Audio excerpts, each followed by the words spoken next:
নড়া, তুই আমাকে ঘাট তুলে কথা বলবি না বলে দিচ্ছি। খাবো না তোর চা। খেতি হবে নে, আমি বেঁচে যাব। এখন তোরই 670 টাকা বাকি পড়িয়ে আছে।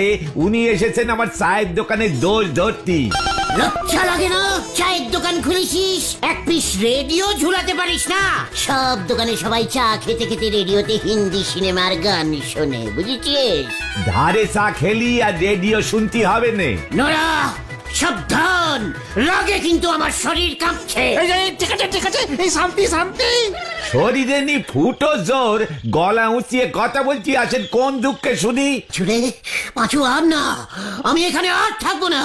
নড়া আমার শরীরকে অপসম্মান করলো, শরীর তুলে কথা বলেছে। ও জানে না, ও জানে না আমি রেগে গেলে কি হই। কি হও গুলটে মামা? চক্কর, ঘরের শত্রু বিম্ভীষণ। আর যেন আমি আপনারই আমার চায়ের দোকানে 30 সীমানার মধ্যে না দেখি। মানে দেখলে তুই কি করবি? আগে তো ঢুইকে দেখেন, তারপর বুঝবেন এই নরা রেগে গেলি পরে কত বড় চন্ডাল হতে পারে। ঠিক আছে, গিয়ে মানে তাহলে 30 সীমানার বাইরে দাঁড়িয়ে এই চা খাবো। আপনারই আমি আর চা দেব নে। সত্যি? মানে সত্যি? হ্যাঁ সত্যি সত্যি সত্যি। ঠিক আছে পাঁচু, চল, চলেই যাই। নড়ার সাথে আমাদের এত বছরের ঋষিলান সমস্ত কাঠ হয়ে গেল।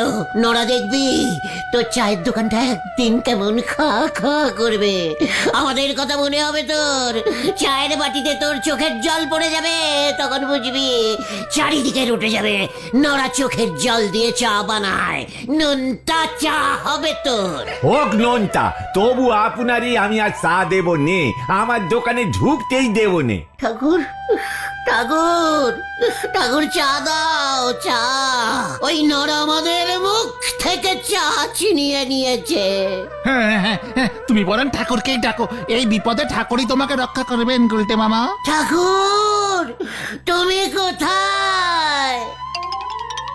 চায়ের নেশায় লোকটার মাথাটাই গেছে রে। শুধু চায়ের নেশা না রে, নরাদার চায়ের নেশা বল। ঠিকই বলেছিস, চল বাড়ি যাই, সন্ধে হয়ে গেল। ঠাকুর, দেখো, তুমি দেখো, পৃথিবীতে এই প্রথমবার চা না পেয়ে একটা লোক ঘর বাড়ি, পিসিমা, পাঁচু, ভেন্ডি, ঘতন, হেড সার, গজাদা, ছানুদা, এমনকি আমার প্রিয় বুলটিকে ছেড়ে মনের দুঃখে জঙ্গলে চলে এসেছে। ঠাকুর, চা না পেলে আমি আর ফিরে যাব না। ঠাকুর, আমাকে কেউ চা দিচ্ছে না, কেউ না, কেউ না।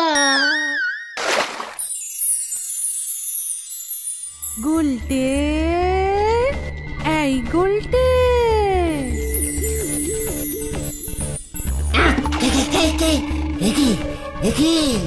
কে আপনি দেবী? আমি চা দেবী। চা দেবী? মাগো, মাগো, তুমি এতদিন পরে দেখা দিলে মা। তুই আমাকে এত ভালোবাসিস, অথচ তুই চা খেতে পারছিস না বাবা। না মা, ওই নড়া আমাকে আর ধরে চা দেবে না বলেছে। তাই বুঝি? হ্যাঁ, চা দেবী, স্থুরি মা। বুঝেছি, তোর কাছে চাই জ্ঞান, চাই ধ্যান, চাই চিন্তামণি, চাবি না তুই যেন দুধ ছাড়া ননি। মা, আমি দুধ ছাড়া বেলাতি খাই, নড়া তিতা চা বানালে তাও খাই মা। আমার চায়ে ইচ্ছে করে নড়া চিনি কম দেয়, বেশি করে লেবু চিপে টক চা বানিয়ে দেয়, তাও মুখ বুঝে খেয়ে নি মা। তাই বুঝি? চিনি দিয়ে দুধ চা খেতে তুই পছন্দ করিস, আমি জানি। মানে হ্যাঁ হ্যাঁ হ্যাঁ মা, ডাবল পুন চিনি দিয়ে, চিনি হাফ গুলবে, হাফ কাপের তলায় পড়ে থাকবে, চায়ের শেষে আঙুল দিয়ে চেটে চেটে খাবো। আহা, কি শান্তি। বুঝেছি, বুঝেছি, বুঝেছি, দাঁড়া, অপেক্ষা করে একটু।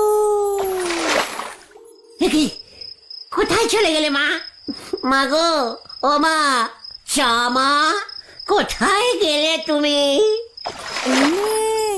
দেখ তোর জন্য কি এনেছি। প্লেট দিয়েছে, প্লেট, প্লেটে দিয়েছে।